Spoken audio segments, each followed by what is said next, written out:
And we are live. I was wondering if we were going to actually be able to see whether we were live or not, because we have like all the lights set up. I don't know if you guys can see how bright it is now. It's like daylight in here. Yeah. If we were a vampire, it would be friggin' dust right now. That's all I'm saying. Thankfully, we are not. So I see like you guys have already kicked off the pregame in the live chat, which is really cool. I don't know about thankfully to not being a vampire, by the way. I mean, as long as we're not sparkly Twilight vampires, I could be pretty good with that. You don't want to be sparkly? No. I don't know. I like having biological functions. We got Arcania, Tangus, Lalong, DeBellis, Steve Waterman. You guys are here early on, ready to rock. Elon was here like 45 minutes ago. Nice. Yeah. There we go. Oh, Gallifrey's in the house. I keep forgetting to look up the coordinates for you. Yeah. So you could just add them on. I'll just add them on. Yeah. He's like, he's unstoppable, like the juggernaut, the true butler. Hey guys, it's awesome you guys decided to come hang out with us on this sunny Saturday afternoon. A little bit cold, and we had some adventures already before getting going, but Indeed. life is good. Death by monkey. Well, we've already had a number of crazy animals going off in the chats. There's psychotic mules and chickens with pants on. Yes. Now we've got a monkey. By the way, that adventure, that game sounds amazing. It sounds like a blast. I'll totally get in on that one. A game with chickens with pants on. Oh, well, there's a psychotic mule and guessing animal friendship going into a chicken coop to find out who wants to go on an adventure. The rooster comes out wearing pants, says, "I'm in." Yeah. Sign me up. I say, sign me up. Yeah. So I guess we got Ryan's game coming up next weekend. Yep. So February 18th, 2017. So I will get to people about details with that. So I think I had planned it for 5 p.m. Eastern Standard Time. I figure it's like early enough for Eastern people and even earlier for people elsewhere. So you have your evening ahead of you. Do you have a premise for those who are going to make their characters? No. Well, like there's some times where like if you say it's a specific thing and then people build a character that's optimized to do that, to say fight that specific thing, like I don't want, like if hypothetically for a dragon hunter game, I don't want everybody optimized to fight dragons. Like that's kind of or for a seafaring campaign. I would hate for them to be sailors. Yeah, I hate for them to be able to survive. It's I don't know. I look at it as it's a way of, we've had times where we plan X adventure and somebody makes a character who just is completely wrong for that adventure. Cthulhu Kid in the house, Vangelis, Christopher Evans. Hey, what's up, nerd? What's up, Chris? Hey. FW Jade, score. In his house. So in Ted's basement. Yeah. So as you can see, Ted has returned, but we've lost Nate. Yeah, well. I don't know if he's been sucked into the world as a fairy as well, but he is not here. Yeah, I think it was a Nautilus, like took him into a flying shell, and now Nate's inside. Nate is bonded with Nautilus, so it's Nate the Nerdarch Nautilus now. So as Dave says, I'm back from Glimmerdark. For those of you who didn't pay attention, there's a con that's local to this particular area that started up by Jeff Mock Events. We actually did a whole. Dave and I sat down and did a whole video on just Glimmerdark and some of the cool stuff that we did there. But I wanted to just give a shout out to Tony, Tim, Nick, Matt, and Faith. Got to see all of you guys at Glimmerdark. Thought that was kind of cool.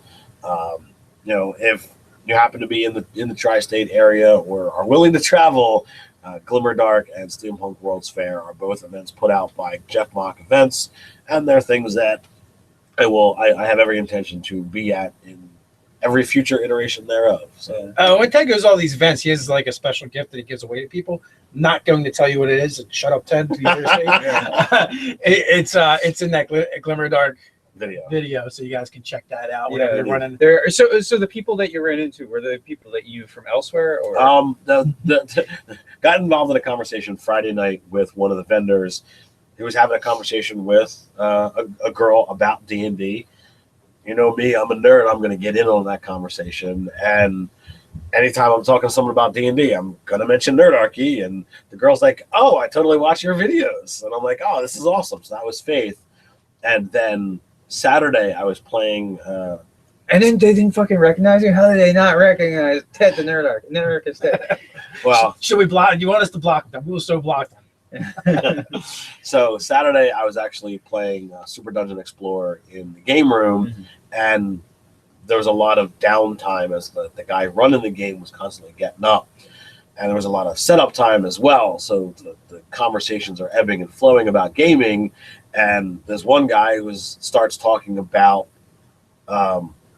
essentially one of our videos about mixing clay golems and gelatinous cubes. And I'm like, where did you hear of that idea? And I'm like, I'm not trying to be like, oh, I'm Nerdarchy bitches or any of that kind of stuff. But I was just like, all right, it's not a well-known combination. And he's like some douchebags on the internet. So he's like, I hate those guys.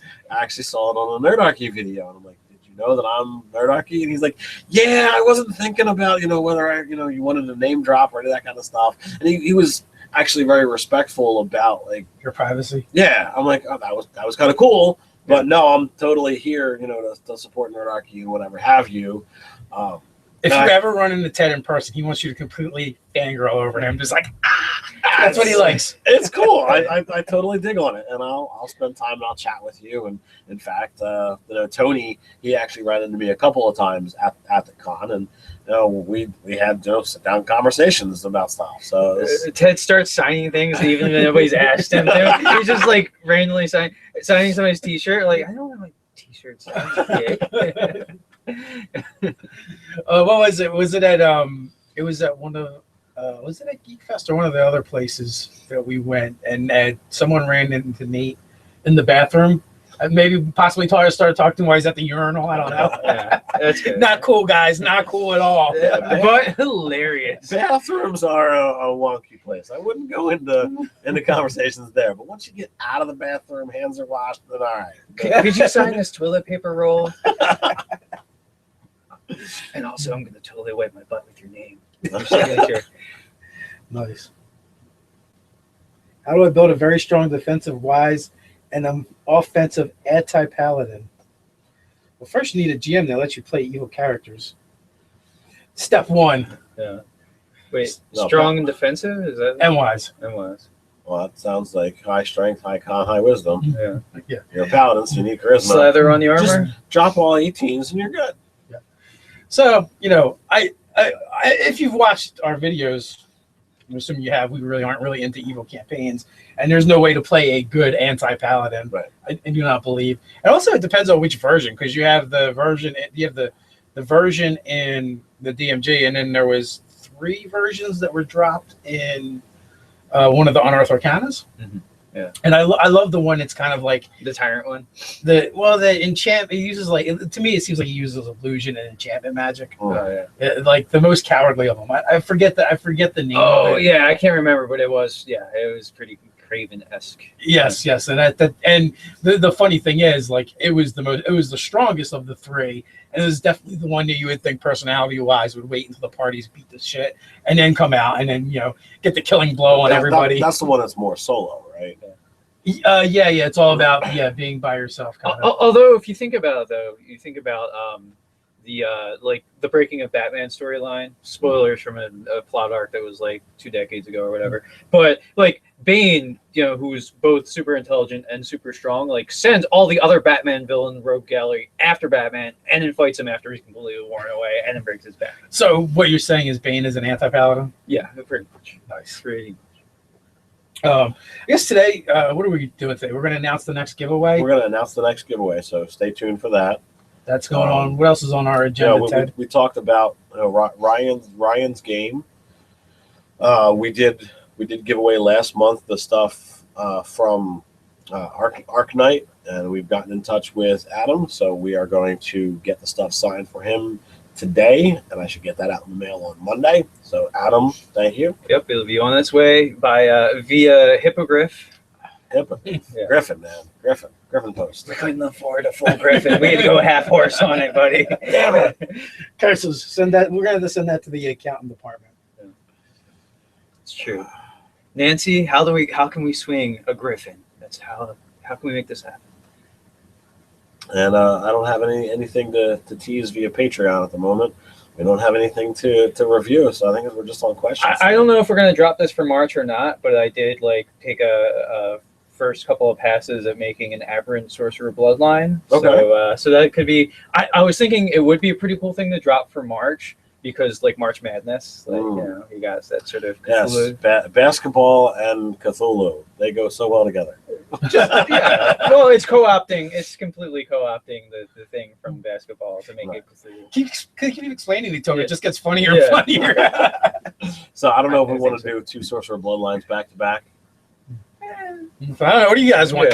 Speaking of which, you guys may or may not realize, but we had for our patrons anyway, we had an issue with the PDF, and we had resent that out. So hopefully that's resolved. Check your inboxes; it should get to you. And we apologize for any inconvenience. Yeah, and actually for that, the one that we did send for that Lost Lore, which is a Sorcerer Bloodline.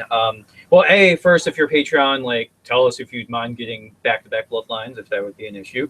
And also, what do you think of the new design? Because that's something that we were tinkering around with. We used the templates from the home brewery that you can kind of use and populate. So it's like homebrewery.com or whatever. So tell us what you guys think about that new design. It looks pretty slick and as close to the official Dungeons and Dragons product as we could possibly come. I forget who fielded this from Sage Advice, but I don't know if it was Merles or Perkins or Crawford. Yeah. But someone had like sent to them something about the brewery thing. And like, hey, would you guys ever consider using this? And they're like, it's kind of a copy off of what we actually do. Yeah. That was like the douchiest question. It was a really dumb question. Yeah. But that being said, like it's like a code language thing where you can plug in your information, and the layout and the format is very much like Dungeons and Dragons. I wonder if they do, because it uses CSS language. I wonder if that's what they actually use, because this way everything's kind of there and they can just plug in the things for the newer product that they have, or if they're just using it, like a design software to do it. I don't know. You'd have to ask them about that. Yeah, well, maybe if a WotC design employee happens to be watching this, that the chances of that are like 1,000,000 to 1. So do we have any questions up in the comments there, Dave? There's a lot of stuff going on. Any news on Dark Sun 5e? I haven't heard anything. What's the name for a good adventuring company? You guys want to field that one? The Nag. The Company of the Nag. Oh, Shields, Swords, and Staves Adventuring Co. Would you ever... All right, stop moving. Stop moving. Would you ever make a big bad guy be the boogeyman? Okay, he's got to have some words running together there, but basically the boogeyman. Which boogeyman? Like, there's just several different incarnations. There's the cartoon Ghostbusters did a boogeyman. There is Boogie from Nightmare Before Christmas. Yeah. The Oogie Boogeyman. Yeah. So there, but or you could, all those, or you could do the creepy clown from It. Would also be another way you could go with that. Yeah, like you could do a thing with like, especially you could have like a bunch of young adventurers almost do like a Nightmare on Elm Street sort of thing. Because that's, I mean, Freddy Krueger is basically a boogeyman as well. So honestly, you can take anything and turn it into the big bad. It just depends upon the level of your party. Or, if the party level is higher, you can totally ramp something up. Just have that theme expanded upon, or exponentially more powerful, and have fun with it. Yeah, I mean, maybe a good basis would be like the Scarecrow monster in the monster manual. Off the top of my head, I'm trying to think of something else that would be like, well, I mean, demons and devils. Like if you wanted something pretty powerful. Yeah. So there's also in Volo's Guide. There's some Dark Fae that would kind of fit the bill as well, I believe. Right. So, Ole Anderson, have you read Song of Ice and Fire, also known as Game of Thrones? And I've read all the books and watched all the HBO series as well. So, and I guess at this point, why even bother reading the books? You might as well just watch the series. I've read the first book, and despite being a fairly well read person, it took me 400 pages to really get hooked on the story. I just can't devote that kind of time to it. I've watched all the TV shows, totally love it. Wife and I are into it, but the books, no thanks. Yeah, well, I mean, I can't believe that you've read as much Wheel of Time as you had and take a pass on Game of Thrones. No, I'm the one that read Wheel of Time. I read. I don't even think I could get through the second chapter. I got about 60 pages in, and I'm like, wait, it gets worse than this. Nope, fucking no. I actually loved it up until like book 9 or 10 or whatever, wherever I got to, and it's like, Well, there's a book in Wheel of Time where honestly, it's like, all right, we're going to deviate from all of the main characters, and we're just going to have reactions from everywhere else in the world as to what happened at the end of book 9. You know? It's funny too. Like, there's other Robert Jordan writing that I've liked. Like, you know, I've read some Tarzan story by him. I've read some Conan that was really cool. But like, I don't know. Maybe he just rip. But maybe he just couldn't develop his own property. That was well, a lot of people love it, I should say. You know, there are absolutely diehard fans for Wheel of Time, and I don't mean to put any kind of dissing on it. That particular writing style does not fit to me. I know hands down, if you want to limit the number of points of view on a book, that's where you're going to sink me in. And once you start getting 6, 7, 8, 9 characters that I have to deal with their perspective, their points of view, it's too much to follow for my tastes. So I just think it's funny they asked about Game of Thrones. Yeah, there we go. Yeah.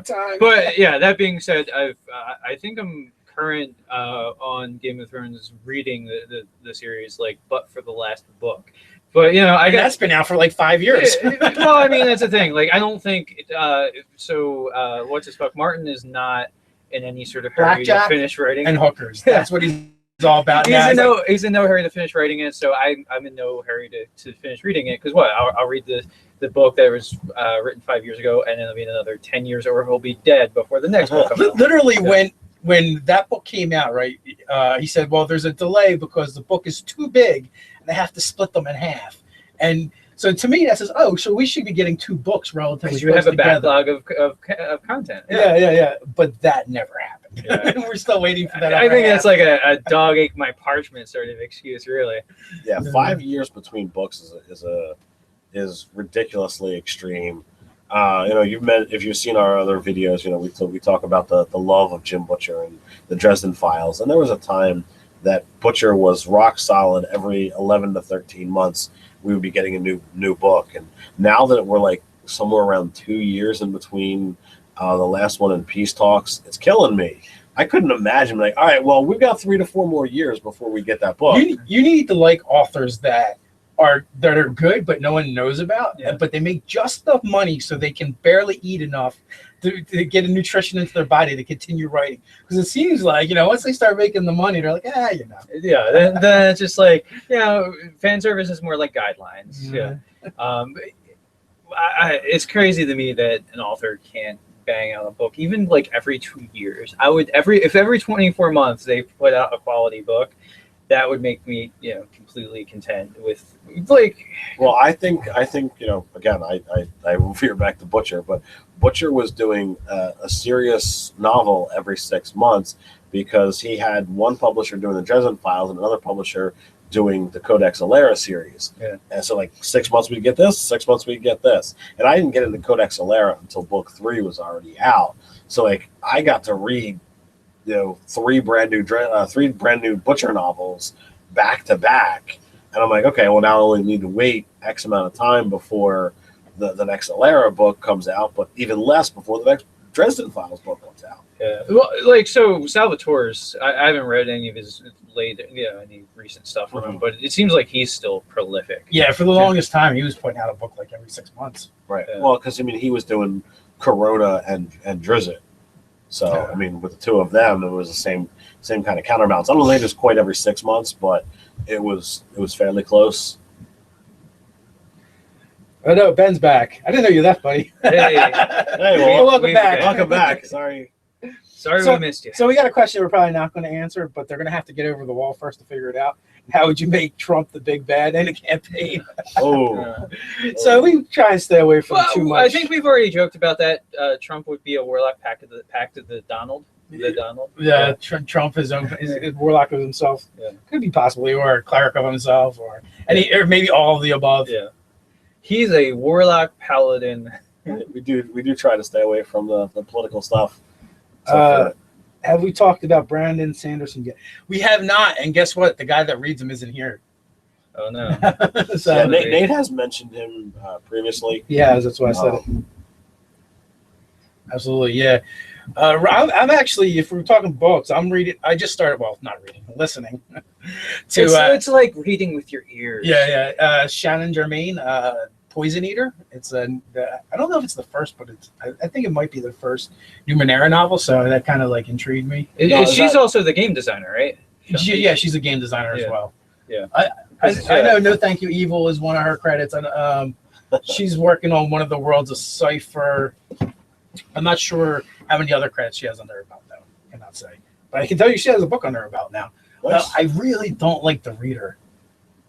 It's Okay. like you ever like listen to a reader and they're kind of like robotic? Yeah. And this one's definitely that. Like it's kind of growing on me some, but I think could use a better reader. I understand that. So basically, the narrator. I mean, it's kind of like voice acting to a certain degree. They need the motherfucker from Buffy the Vampire Slayer. The guy played James Marsden. Spike. Marsden. Yeah, Spike, he's great. Marsters. Yeah, James Marsters. Yeah, like they need to get somebody that. Yeah, level. he does the audiobooks for the Dresden Files, and he's fantastic. The what is it? The Ministry of Peculiar Occurrences. They have a female reader that's really good. I enjoy her reading. I don't know the name off the top of my head. James Masterson, I know, or Marsters. I know because of having listened to so many of the Butcher books. Yeah. And then when it switches over to it, totally messes you up. Yeah, It's like, this is not the voice. Yeah, there was one book, and I'm not going to get into the spoilers, where they throw somebody else out there, and I never researched why there was a different reader or narrator, however you want to look It was at a conflict, scheduling conflict. Oh, is that what it was? They just couldn't get him because I think he comes back on the next one. He does, Yeah. but it happened to fall When it into- made sense. When it made the most sense, it was really, really weird. Now I'm currently, I can't say I'm currently reading because I haven't cracked it open yet. But at Glimmerdark last weekend, I did pick up a new novel. I think it's Caitlin McIntyre or something along those lines. Look for that video. There's a book about a steampunk airship kind of situation, and one of the like feedback or reviews compared it to Firefly and an airship.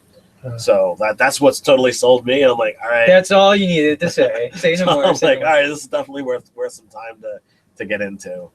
I also downloaded from Audible. What is it? Neil Gaiman. Yeah. Gaiman. He just did a Norse. He just did his take on the Norse sagas. Oh, nice. So I definitely want to check that out. That's probably on my next.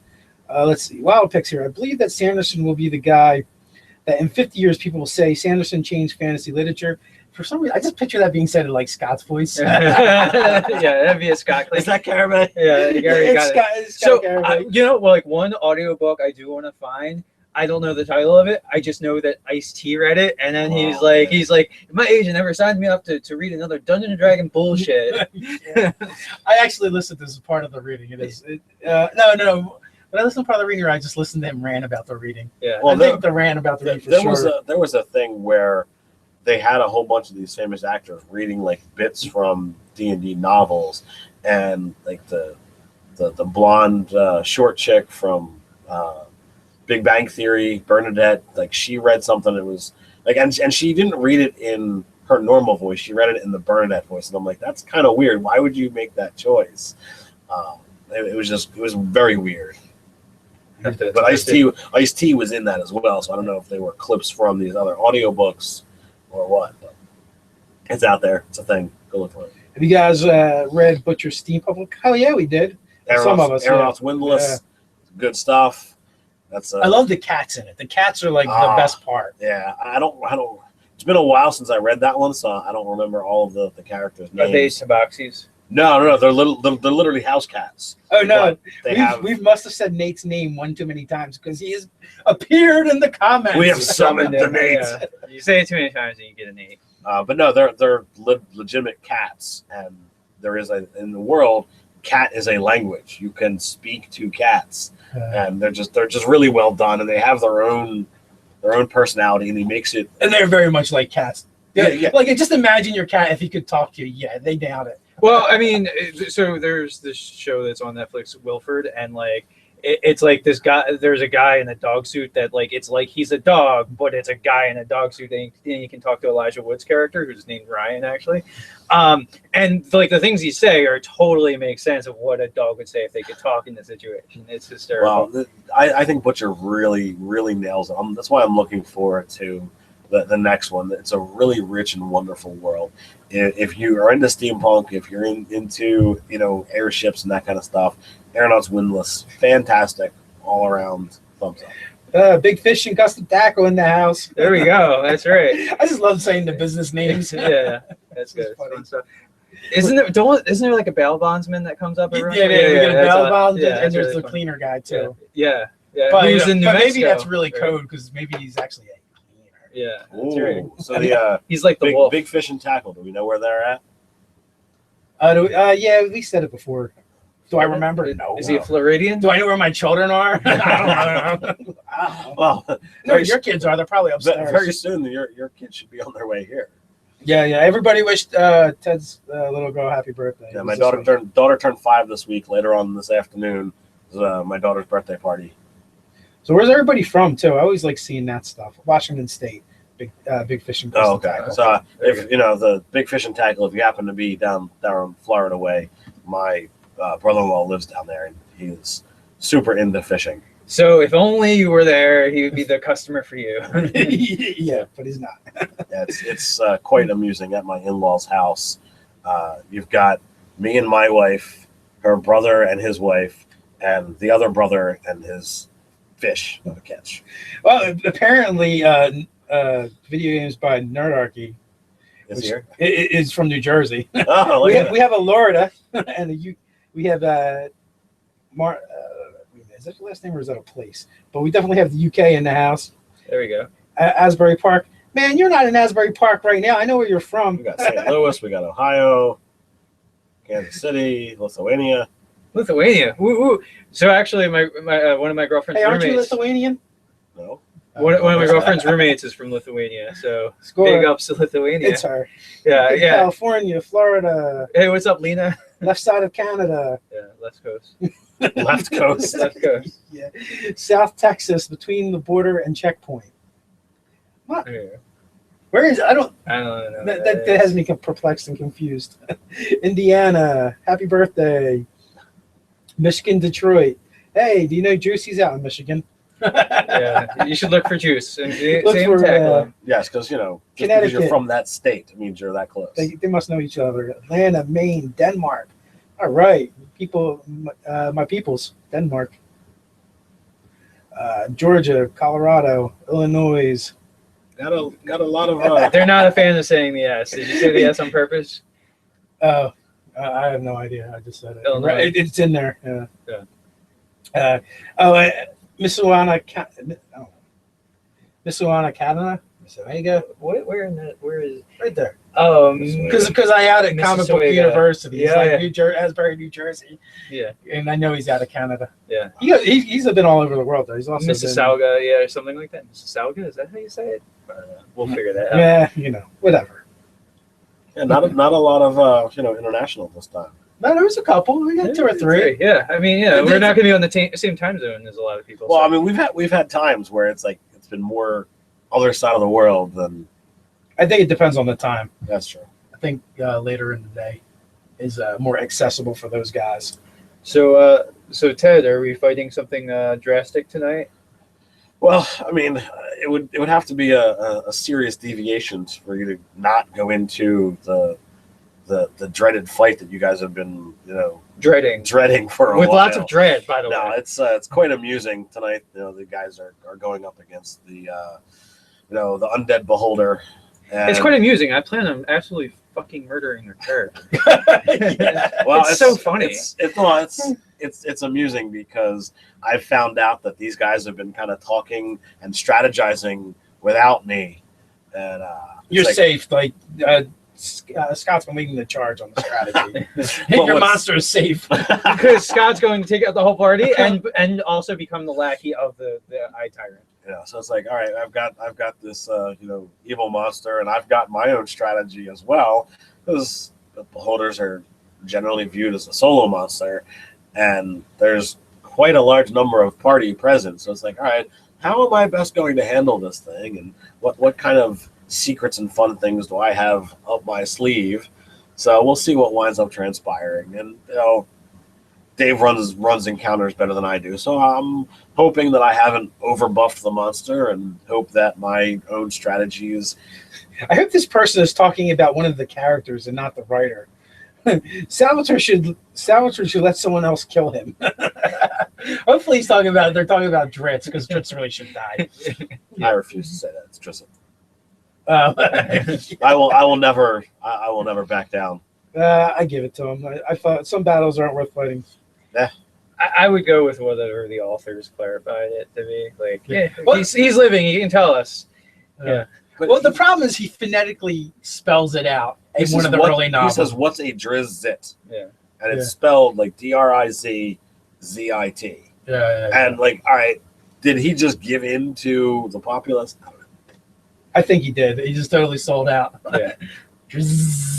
Instead, it sounds like a bumblebee.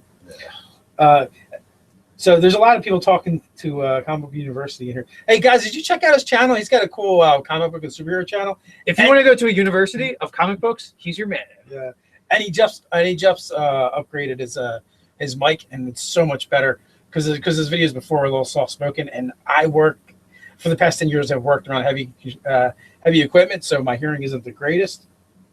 So it's so much better. Don't make me kill you, Ted. Right on camera. And speaking of, Think of the views, audio though. and video, I want to thank you guys for sticking with us as we figure out the new equipment. So each week we like try and tweak something different. There's a lot of trial and error. But the only thing is, like, we're also usually recording like 8 to 12 videos in a week. When we have technical difficulties and are experimenting, we have some stuff to run through before we get to better production. We don't have the ability to sit and record, one or two videos and be like, all right, that's today's. Well, thankfully there wasn't a lot of backlog before we started making changes, so it should be better. Like we moved where the mic was, and hopefully that is I researched on YouTube how to set up the mic settings, and that actually made our videos worse because when I would do the audio leveling, it would make it sound like there's a dragon in the room. But I think in part two, what might be the difficulty of researching is that most people are solo vloggers, so it's one person talking to the camera, so it only has to balance the audio for one person. Guy, Yeah. Whereas ours is a multi-speaker situation. So anywhere from 2 to 4 people on camera. Sometimes we've actually crammed in 5, and it's like, all right. I don't know how we're gonna get 5 into this. Well, this space really can't handle it. They're gonna get voted off the caddy corner here. We did a video on the Order of the Lycan for the Blood Hunter. You guys, so if you want our opinion on that, you can go find that video. Yeah, you can. We give you 15, 20 minutes. I think we when it got updated. Oh no, we did it just when that one dropped because it was a new version of the Witch Hunter. Yes. Yep. There's a playlist for Witch Hunter because we ended up doing a bunch of videos. We did a play test. And it was fun. It was cool. Good times. Yeah, it's called Blood Hunter now, by the way. Oh yeah, Blood Hunter, Witch Hunter. Yeah. Oh, we got another Jersey now, South Jersey now. So you're close. You could be right out. You could be here. Where are you in South Jersey if you have a chance? I think there's a 10-second delay, so 5 second, 10 second. Yeah, we'll see. Yeah. Someone had reached out to me. Oh, Washington Township. I don't know if it's the same guy or not, but so there's someone right in Washington Township is the town between where me and Ted live. Yeah, essentially. So if you're that guy, then when Geek Fest happens, which is October and April, This is a different guy. He's in Echo. That is actually one town over from me on the other side. Yeah. so when Geek Fest happens, dude, you're close. Come check it out. Yeah. We'll hang out and do stuff. I don't know. We're getting enough people. We might just have to do our own thing. Yeah, we could do conception. But yeah, we were talking about maybe eventually doing a Nerdarchy if we can get a dozen people or so. That would be cool to have a nerdy barbecue where we just play fun and games and have some food And barbecue. barbecue. Adam asked, who do we need to bribe to have videos longer than 20 minutes? Go to our old stuff, and they're all 45 minutes. Yeah. Is this Adam Finney or another Adam? This is Adam Foisey. Foisey. I think it's Finney. Just change it. Yeah, maybe. Well, maybe. There's older stuff that is lengthy, but we have done our homework on how long does YouTube like, and we try to stick to what YouTube does. I know some of you out there think that there comes a point where there's too much Nerdarchy videos. 2 videos a day, Monday through Friday. We do put out quite a lot of content, and there's over 1,400, almost 1,500 videos that we have out there. So you can just keep watching stuff over and over again. You could, I mean, you could sit together easily 2 hours of content. It would just be through different Yeah, videos. go to one of the playlists. Actually, like YouTube tells us when you guys stop watching. So if most of you guys stop watching at a certain point, there isn't really much point in us talking beyond that. Yeah. Well, we just stopped watching. Well, like it's basically the bulk of people. Yeah. Is what it's saying. Like it kind of gives us some analytics Yeah. when drop-offs tend to be. So we kind of went into doing more of like creating things that are more specific, very like micro topic, and then making a shorter video about that one specific thing. So I think we've actually been creeping back up though on a lot of our videos for the length. So the other thing too 18. is the video is as long as it needs to be to like if we're talking about a bunch of new archetypes or whatever, like say if it's 4 new archetypes, yeah, that's easily a 20+ minute video because there's a lot to explore. Whereas like some topics are only a 5 to 6 minute worth of discussion. Yeah. So like if you look for the video that probably pop on Monday, is we reviewed the new sorcerers from the Unearthed Arcana. That one's going to be like a 25 to 30 minute video. This one is kind of funny. No, what do we got? Not that I disagree with the decision, but can you guys speak a bit on the middle of the video adverts on videos recently? God damn it, we just need more money. Yeah. Got kids to feed. I mean, I'm trying to throw a party for Ted's little girl. We make no misconception. We don't try to hide that, we as Nerdarchy are a business. We are trying to, replace our day jobs with Nerdarchy. And it was something that for certain videos that meet a certain length, we do throw those extra, mid video ads in. If you guys, totally rebel and pull out the torches and pitchforks, then, we might have to go back to the regular version, but we're trying to do the best we can. Yeah, I mean, from a certain standpoint, just for like YouTube algorithms, like, so the algorithm is a secret. YouTube doesn't really tell you. People just kind of speculate, like conspiracy theorists, of how that works. But part of it is like it might be that your videos get referred to more people based on ads being served. Like that might be a part of the mixture. And if we wanted to like be as whorish as we possibly could, as far as things go, just be the oldest profession in the books. We would make every video a minimum of 10 minutes and then stuff a second ad in. But the truth of the matter is we have plenty of videos that end just before 10 minutes. Or and just like, after. Yeah. And if it's barely 10 minutes, like I don't feel good about putting an ad in there. But a 12 to 13 minute video with like a mid-roll ad there to me seems like, all right, that's fine.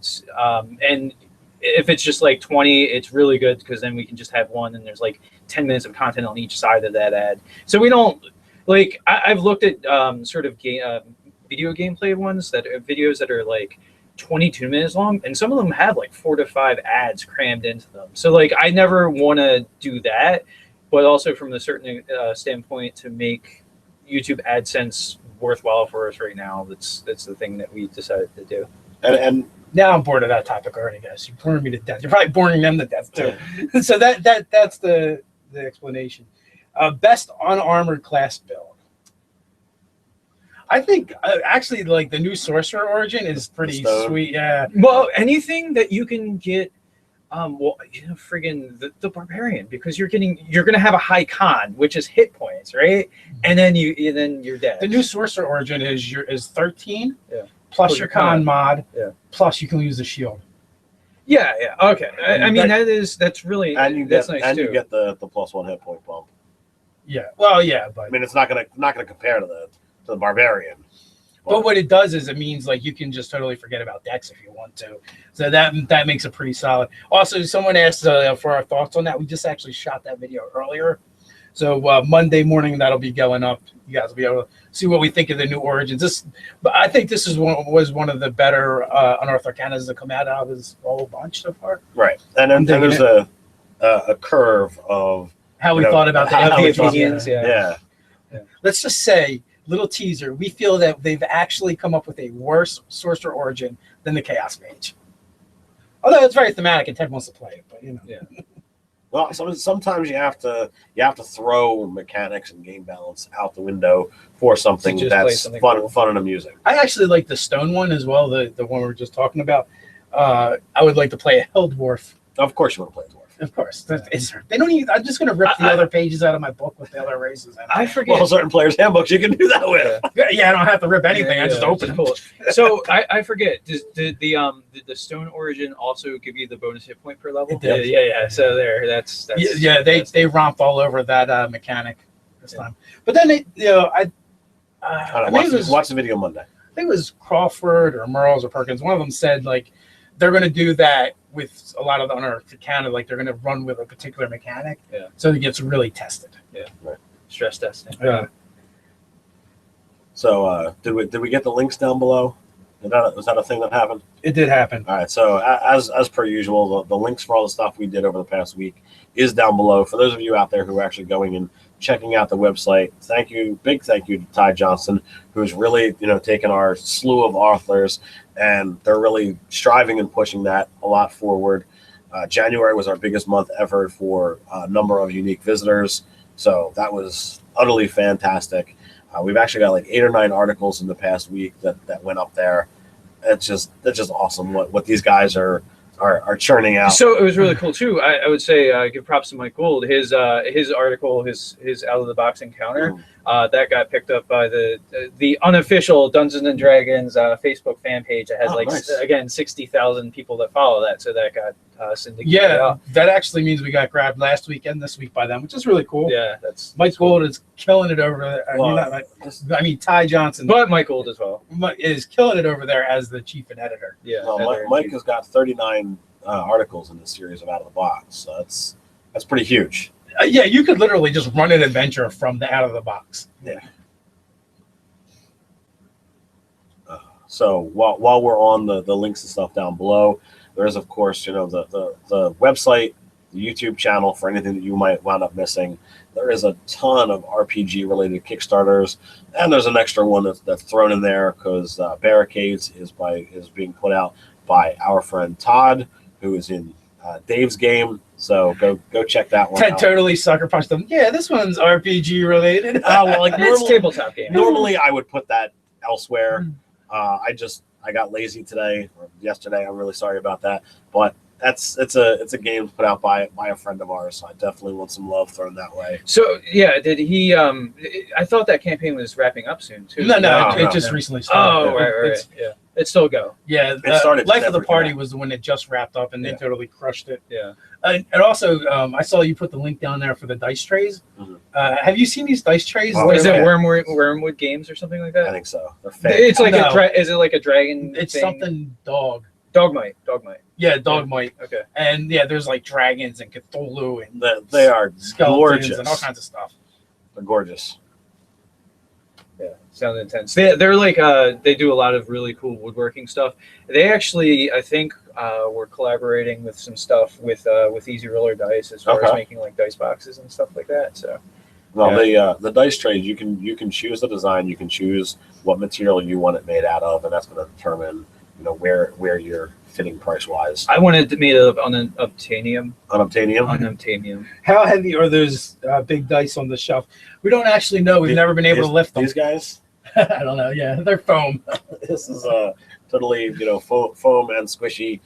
This is from Five Below. They have a whole series of those. You should have told them it's like trying to lift Mjolnir. Oh. But lifting Mjolnir is no problem if it's if you're worthy. Yeah. The yellow one back there is actually even lighter. That's even a squishier foam. Spongy. Yeah. A while back, someone had asked about backgrounds, what our favorite background is. I don't think I have one. It just depends on what I need for the character or what concept I'm going with. If I had to make a choice, I'd probably choose Outlander. It's the most adventurer worthy. I find that one of the boring ones of the lot. Yeah, I like criminal because it's like I'm a wizard, but I'm also a criminal. I'm a this, but I'm also a criminal. Like I love it. Like you can map a shady background on every single character class. I'm a cleric, but I'm a criminal. Think like TV televangelist sort of situation. No, criminal is great for that because if you wanted to run a thieves game, you guys don't all have to be rogues and well, you don't have to be rogues. You can mix it with anything. You get the skill set you need. Yeah. So criminal is a really solid one. I kind of like guild artisan. Sailor's decent. Guild artisan will be my number 2, and sailor is number 3.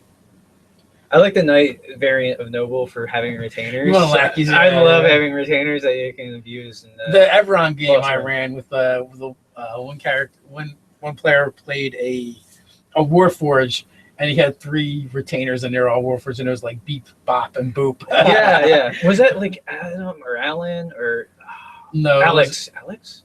No, I can't remember his name. I don't remember either. Yeah, It was a couple years ago. his last name it starts with an M, I think. Was that Alex Maxwell? Maxwell. Yeah, I think it was Alex Maxwell. Yeah, Yeah. I'm pretty sure. There we go. It's either him or there's another guy I'm thinking of, but I'm not sure. But anyway, that was hilarious. But I like the Gladiator variant from Entertainer. That's another fun variant. Yeah, I find that variant weird. Like, Yes, it doesn't fit the rest of what you get for Entertainer. No. But like I Have this trident, this net, and these panpipes. I would be like, all right, can I trade these musical instruments for something that makes more sense? But I do find Skulls. I play the skulls of my enemies. No, like you take it the wrestling thing and you oil up before you go into the arena. Like I traded out to have proficiency in body oil, and then you're like flexing and proficiency in body oil. You heard it here first, guys. Oh my god, Urchin is solid. Actually, that is one of the other ones I really like. Urchin's fun. Like, because you can go criminal or you can go Urchin. And for that thieves game I was talking about, both of them work really well. Yeah, let's go urchins. You can have that pet mouse. Woo! It is all about the pet mouse. That reminds us of the Pokemon build. And we forgot Paladin, goddamn. Yeah. One more creature. Son of a. Nutcracker. So yeah, son of a nutcracker. We already chose them now. All right, guys, ask some questions, or we're just gonna have to do the giveaway. Well, mention what we're giving away. We're not actually giving it away today. We are giving it away. You're just not giving it away today. Yeah. Oh, we do have our 30K giveaway coming too. up. Yeah, that's on the horizon. Yeah, we just Did need. we figure out what we're gonna do for that yet? I don't think so. I am in discussion with Nord Games right now. Nice. Yeah. So I think I did get a confirmation, but Just need to confirm the confirmation. It's Yeah. like 3rd edition where you can score a critical, but you had to confirm the critical. Mm. Speaking of Nord Games, they down below they have their Kickstarter for the loot decks. they do. I think that was going to do pretty well. We did a review of their critical hit decks, or their assorted decks that they've done previously. So Well, crit decks. They are all based on crits, crit fumbles or crit successes. or luck. So, Well, the luck one is still based on crits, that's It's true. just skill checks. Or, Right. Yeah. When we crit a skill check. which isn't really a thing in 5th edition. Right. But hey, you can get a card. Yeah, I mean, it adds like another dynamic because I have no problem with that. I actually like ascribing, a 1 on a skill check, like say it's knowledge based, to misinformation and things like that. And somebody had talked about the potentiality for that slowing down the game, but really you could put those decks like somewhere accessible to most of the players or whatever. Like, all right, if you roll this result, just go take a card and then you can just resolve it from there. Right. So it wouldn't really be that much of an impediment on your game. Yeah, What do we got? it's the same question we always get. Is it about Halfling, elf, dwarf. Yeah, done. Done. You know what? Like if we rated an FAQ, like we'll just put those like The classes and races we like. classes and races will be part of the FAQ. Someone had asked about unarmed damage, and basically, or unarmed damage, or essentially improvised weapons. Improvised weapon is, I think, always a D4. Yeah. If you punch someone, it's a D1 unless you have something that makes you better. And then your strength modifier. You won, huh? It's What are a- your roll? Huh? Yes, Come on. Gregory, you will be getting the UA Sorcerer video Monday. And Ryan was supposed to be in it, except for that goes towards our whole side quest video we did. We did a side quest video. That'll be coming out at some point, too. Due to Ryan's side quest, or my side quest, however you want to look at it. They're both side questing. I stayed home. Double side quest. Yeah. Ted did not go on the adventure. He's the one that made the character that didn't fit into the adventure. And I missed them all around. You did. See, you didn't get the loot. Well, yeah, that was the loot or the XP. It was the WoW run. Yeah, I meant to reference the fact that we didn't get any loot on the side quest, but we technically did, sort of. Yeah, we had to pay for it though. Well, it wasn't. Yeah, it's not as good, though. No, you ran into a merchant. Yeah. Oh, yeah. You just willingly chose to go there. I has potions. Yeah. Oh, I need my potion for tonight. What are some iterations of firearms you guys have used? Like in real life or in a role playing game? So my Shadow Realm game had some firearms in there a little bit, but it wasn't really used by the players all that much. They're like flintlock type. Yeah, flintlock. That's what I prefer anyway. If you're going to do something like that. Well, in the modern game, that Scott ran, it had full on like all the modern weaponry. So. And Ryan is like, "There's no reason to not use a gun." Yeah. Or grenades. Yeah, well, I was playing a warlock, and versus the Eldritch Blast I had access to, or a gun. Gun wins. Just damage wise, gun won. Yeah, you're absolutely right. You know, depending on the improvised weapon, it should change, but it's D&D, and the rules don't really work that way. So it's a die for. Great sword hilt, dagger hilt. It's the same.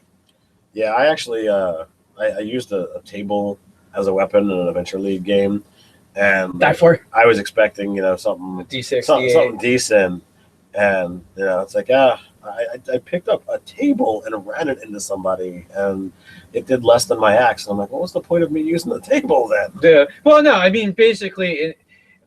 If you want to inspire interesting, we've had a video about this, but if you want to inspire interesting gameplay from your players, actually reward doing interesting things. Whereas if you want people to just do the optimal, boring, I hit it with my weapon choice, make punitive rules like it does a D4 or I don't know what I did for damage. I don't really remember, but Bloodfang picked up a table and threw it at enemies, and I let him hit like 3 or 4 of them. Yeah. So like even if the damage was less, at least I gave them like an area of effect he could do with it. Yeah. Or the Goblos were. It's actually the same fight, but the Goblos were in the middle of a performance juggling bottles of alcohol, and then they turned them into Molotov cocktails and threw them at the bad guys. Yeah. Although the bad guys hadn't really done anything wrong yet at that point, so the Gobblers might have been the bad guys. That's a little things get a little gray, and then somehow the inn gets burned down by that fight. I don't know what happened. We had gnolls that were being archers and shooting into the group of PCs. So I picked up a table and I'm using it as a full tower shield, completely blocking me from line of sight. And I just totally charged. My plan was, okay, I want to collide with the guy, and whatever had happened. This was the only call in the DM that I was not really happy with. And did it block the arrows at least? It blocked the arrows, so that part was cool. But it did it either a D4 or D6 plus strength. There wasn't any chance of knockback. I didn't have to make any kind of save. It was like, okay, I hit him, and then the table disappears. Or it falls to the side, and like, all right, we're now sitting there across from each other. I'm like, well, this didn't work out well. It falls back down, full meal on it, drinks, and everything ready to go. Let us break bread. That's what happened in that video. Orc Wizard, where you use your spellbook as an improvised weapon. What about it? It's a D4. Yeah, I had never used a spellbook as a weapon. I think an orc wizard wielding it as a bludgeon. I do believe though under improvised weapons it does say like if there's a weapon analog for what you're using, you to use that. Right. I'm going by memory. I could be wrong, but I thought I saw something in there. Nate, the Nerdarch just brought up like if you're using a crowbar, that is definitely a metal club. Yeah. So yeah, that's what I think it is. It's like, is it a D4 or is it the same as using a club? Right. Do we have a great club? Or a great club? I think there's a great club. Yeah, it's a D10 weapon. So you could probably go off of that. Like maybe the table could have been used as a great club. Yeah. That could maybe strike multiple foes. I would have been happy with a D10 or a D12 or 2d6, but the D6 or D8, whatever he gave me was just not enough. Yeah, like D10. Non-proficient, but maybe if it covers an area of 10 to 15 feet wide, you could potentially strike that many people. Yeah, I wasn't even trying to get multiple guys. It was just a one dude. Yeah. I don't know anymore. I just do whatever seems fun at the time. Yeah, I mean, they're monsters. If if my monsters get beat up too easy, I'll just try harder next time. Just send more monsters. We're playing. We'll make more. We're playing a game, and honestly, as many people have said, D&D is make believe with rules. So. It is. Hey, you guys, did you check out our Voltron review? What did you think of that for season 2? And this week we're also going to do Troll Hunters. I don't know if you guys caught that. It's kind of a kid show, but we watched it anyway. And I actually saw that mentioned on Sage of Vice. Someone asked Mike Merles about it, I think. Yeah. He gave it a thumbs up. Nice. So. Yeah, I think Oh, Guillermo del Toro, right? That's his thing. Yeah, That's his absolutely. thing. Yeah, I they got mean, approved Guillermo season del 2. Toro is pretty awesome. Yeah, so. they just got the thumbs up or approved for season 2. Did he do that weird one that's in Spanish? Oh shit, I forget. the Pan's name. Labyrinth. Yes. Yes. Yeah, that was really good. Also, even though there's subtitles. Sorry, Dave. Not everything of consequence is made in English. I know. Speaking Sorry, Dave and Mr. Trump. speaking of which, what do you guys are any of you guys hyped for the Guardians? Guardians of the Galaxy. No. The Russian yeah, Avengers. definitely. Oh yeah. I am Bear guy. It's the all bear, about bear guy with the huge minigun. I've been following the previews for that for a long time, and I'm like, come on, man, I want to see that shit. I look awesome. I wonder if it's going to be if we will get a chance to see it, and if we do, if it's going to be English subtitles or. Although I think I saw some of the previews, the trailers in English English dubbing, or if we're going to get subtitles. I don't care whether it's subtitles or dubbing. I will totally watch that shit. I get, as I get older, I mind more because my eyes just can't keep up as well. But I find like more, once you start watching a movie in subtitles, you get to a certain point and you forget your reading. Yeah, and with how little money they spent on it and how fantastic the trailer is, I'm totally blown out of the water. Yeah, that'll be a good one to see. And then we have all the Marvel movies coming out this year. Of course. It's going to be good. I just saw. Did you guys check out the trailer for the Infinity War? It's only like a little tiny piece of the trailer, but then they also kind of talk about it. Yeah, talk about saw it. The Netflix trailer for Iron Fist. That was pretty awesome. Oh, yeah, it looks amazing. Yeah, I can't believe that they're not using the like hashtag to promote it. Get Iron Fisted. Who knew? Who wouldn't? Who wouldn't use that as their PR? Not just fisted, Iron Fisted. Iron Fisted. That's a little staircase. Yeah, it's the Oracle. But the problem is too. I jump in and I'm like trying to puzzle what they're actually talking about. Because they're not paying attention to us, they're just talking to each other. Yeah, that's good. Yeah. Is that what this is for you guys? Is this so you can all connect with each other? Yes. You can do that in the company of the MAG too, guys. I support that. Would you guys ever bring back permanency for 5A? It's not in there. No, I know it's not in there. You know what? Possibly. It's definitely a strong possibility. There are some spells that have precedent for making the object that they create. Like I think Wall of Stone. Like if you concentrate it for X amount of time, it becomes a permanent wall. So maybe that's a basis right there. Maybe it costs more to make that thing. The one glyph, if you do it every day for a certain duration, that becomes. I think a year. I think you have to do that shit for like a year. Yeah. Same thing with the teleportation circle. Right. So there's a couple of them. Or was it Glyph and Words that does it? But yeah, like there's definitely a couple of them. Oh, nice. Gallifrey's back. Hey, Gallifrey. X2, 4, 7, 19, 36. Hike. Biggest mount you can get. Whatever your DM lets you get. I mean, Trask, right? Is there anything bigger than that in the game? Not as of yet. Waker of the Beast riding a Trask. Nice. Yeah, because you can always get some sort of rig that'll let you ride it, like Howda or Howda. You just nail a chair to its head. Yeah, it won't notice. It won't even. If they're not magical nails, it's not even going to notice or care. Will it pierce the flesh? Remember the nails just keep breaking. Kaiju. Well, Trask is basically a kaiju. Yeah, absolutely is a kaiju. Kraken, it's kind of like kaiju. One of these days, we need to set up like terrain and stuff and have a Tarrasque Kraken fight just for fun. Well, I mean that could be a thing once we actually get the Kickstarter from Behemoth. Yeah, when the Behemoth and Ted paints it. Yeah. No, mine's coming painted. Oh, yours are coming. Nice. There you got the lazy man version. That's the way to go. Yeah, I want us to like set up almost like a diorama with like a background and stuff like that. Would be really fun. It would be, but honestly, I think the Kraken totally schools the Tarrasque. The Tarrasque in this edition is kind of meh.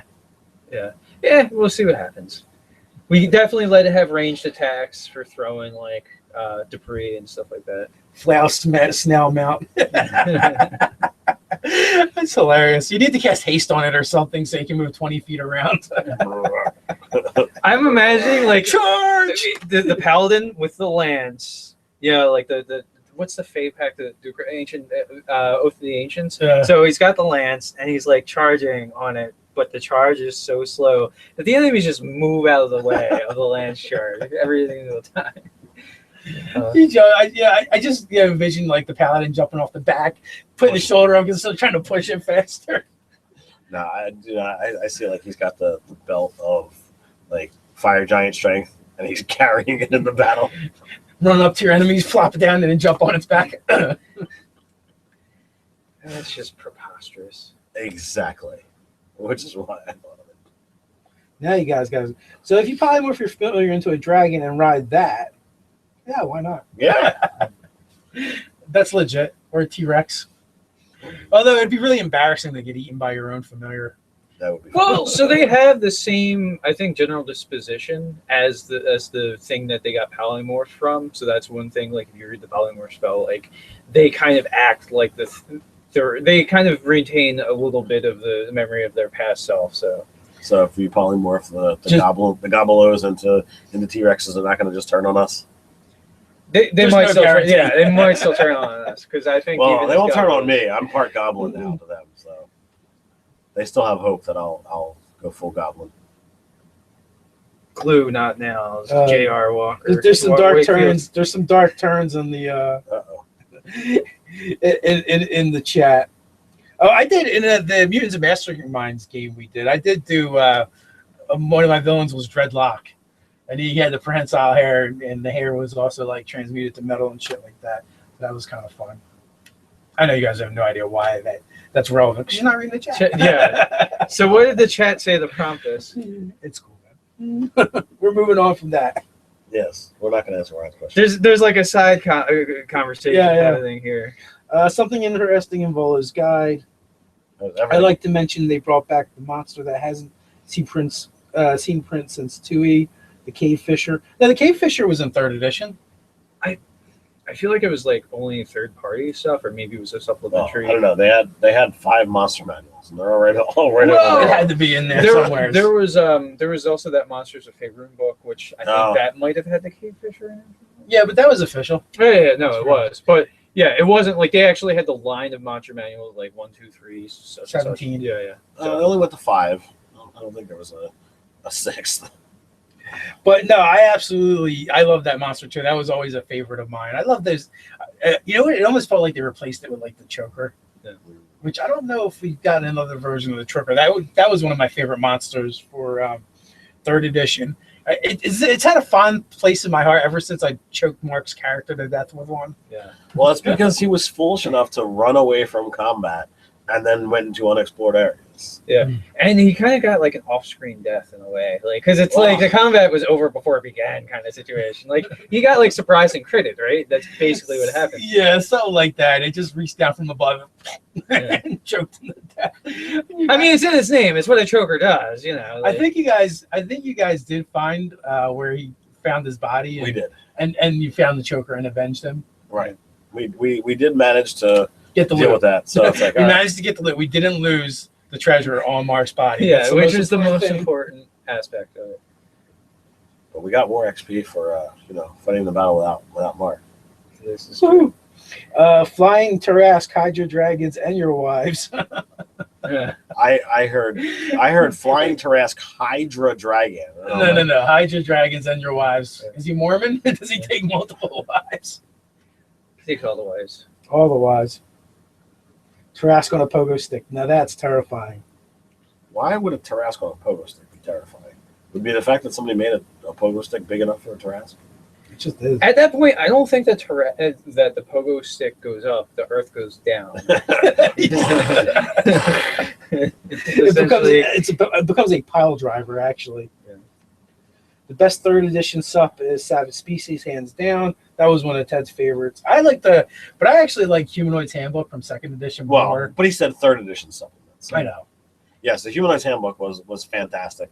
2nd edition books, I will flout that one as my favorite every single time. So what are we giving away on our next giveaway? What are we All giving right, away? so from Kobold Press, we have the Book of Lairs. You can get Lair, but that's not all.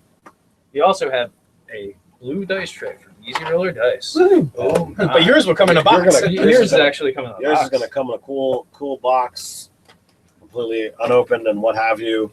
Well, I may have licked it like once. Okay, well, so we will Mostly unlicked. Mostly unlicked. we will pick a winner from those supporting us on Patreon and those that actually have sent anything in. So to those of you out there on Patreon, thank you for all of your support. Yep, you make what we do, that much easier. That much more feasible. Yeah. Indeed. On the website, there is the guidelines in order to register for the giveaway. Because otherwise we have to have a free option, because otherwise it becomes an illegal lottery, and we don't want to get into the racketeering thing. We are in Jersey, but there is a form to be filled out, and you can send that in. I check our PO box weekly, so you can send that in or send letters or whatever. Well, there's a form. There's a form. Yes. No. But I'm saying, like, if you wanted to actually reach out to us, send a letter. I know a couple weeks ago we had actually gotten somebody like, oh, well, why don't you guys open letters on air? And, well, you don't send us any. we don't get them. Yeah, so we have a mail PO anyway. box if you needed to send us anything, as far as anything goes. Fan mail, hate mail, stuff. Yeah, so on the website, in the actual menus tab, you can find our contest giveaway rules, and in there you'll find the form to download, fill out, to send it in, and that will make you eligible for that month. I think you have to put a date on it and everything like that. If you have to be a Patreon, you don't have to deal with that nonsense. You're just automatically entered in the giveaways. Even $1 a month gets you an entry into the giveaway. Yes. there you go, and is massively supportive, Indeed. like a bra or a jockstrap. Yeah. Also, supporting us on Patreon also enters you a second chance into getting into the games with Nerdarchy. You get one for being on the newsletter, and you get one for being on Patreon. Well, there's the company of the nag, like you sign up to be in the game. Yeah. Yes. Yeah. So Free ways to game with us, pay ways to get more random chances of gaming with us, stuff. Also, we want to thank you guys that have been using our Amazon links, the Easy Roller link, the RP or the drive-through or RPG link, all that stuff. It all helps. It all adds up. We appreciate it. yeah, Dave's been pinning the comments of like where you could find that for all of our videos going forward. We'll likely do something like that. Just so it's an easy way if you're going to have Amazon shopping, if you're buying a big flat screen TV or anything, if you buy it through our link, that's going to hugely support us. If you're just picking up some books and some cat litter, that's also going to help us out. I don't know, I'm still looking for someone to buy that mech through our link. Yeah. I told you we can't do it. I tried. It's in Japan. There's a mech in Japan, through Amazon Japan, for like $1 million. Yeah, it was like 1.3 or something. Yeah, we're actually we've joked about this before, doing a Kickstarter to just be able to buy that Mac and put like Nerdarchy logos on it. That would be fantastic. Oh my god, they just go crazy in the chat, just talking about wild things. I think the chat might actually be more entertaining than our video. Yeah, exactly. So We're not unfortunately, supposed to say that. unfortunately, the chat does go away after the video airs. So whatever has happened, that magic is lost. Yeah. So one of the things that I was thinking I wanted to do, but it's kind of prohibitive, is when we do the 30K giveaway, I'm like, well, maybe we should do a live thing, and then. But the problem is, like, when we do that giveaway, it's not going to be email anything in. It's not going to be Patreon. It's going to be, we're going to just randomly pick a commenter. Yeah. But the problem, that's why we can't actually do it a live thing, because if they watch it live, then they would have to come back and do the like, subscribe, share, and all comment. It'd It'd be an extra pain in the ass than if we just film a video, put it up, and they can do that stuff with it. Now we'll draw the winner in one of our weekly wraps. Yeah. Quest and Adventures. Yeah, that too. We don't have nerdy news or weekly wraps anymore. We have Quest and Adventures. Q&A. Chat 24/7. I would love to. Yes, Nerdarchy is going to go on the campaign of never sleeping again. We will be all Nerdarchy all the time. We'll just all have to become liches. But if we become liches, can I be a Draco lich? No, you're not a dragon. You're a dwarf. No. Maybe Discord a dwarf chat. lich? Maybe. Yeah. I will trade being a dwarf for being a dragon. Because if you can be a dragon, always be a dragon. Yeah, obviously.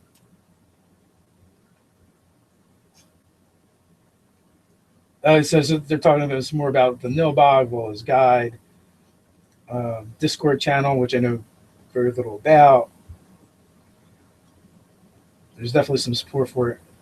Thanks for what you guys do. From William welcome. Osmond. Thank you for watching. It's been a Thank you huge for help watching. to both me and other players in our group. That's why we do it. Awesome.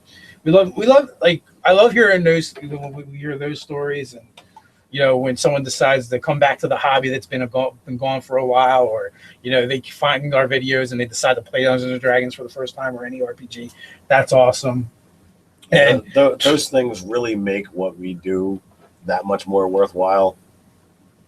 And then a couple of times we've gotten like some really emotional like messages and emails and stuff about like one person, like, you know, they kind of like withdrew from the world because a friend of theirs they used to game with kind of had committed suicide, and then they said like through our videos and gaming they kind of brought them out of their shell, brought them back into the world, which was kind of awesome. And then we recently got another one that was kind of like similar to that. Someone was depressed and feeling suicidal, but somehow watching our videos made them decide that life was worth living. They're like, oh my God, I could be these guys.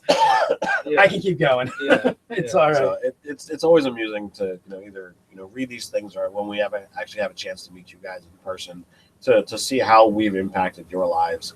I haven't met a huge number of our fan base that's out there, but I've connected with a bunch of you, and there's some people that they don't watch the videos, they just listen, so they'll recognize one of our voices. Yeah. And if they hear us, they'll like, okay, well, I know you're Nerdarchy, but I don't know which one you are because I don't look at this thing. I go to work, I put you on, I hit minimize, and I go about my day. And I've heard this a number of times. That's really funny. Yeah. But then there's other people that they've told us, it's like, oh, well, because you do so much stuff that we're really like their friends. Yeah. And they have a relationship with us because of how many hours out of their given week they spend with Nerdarchy.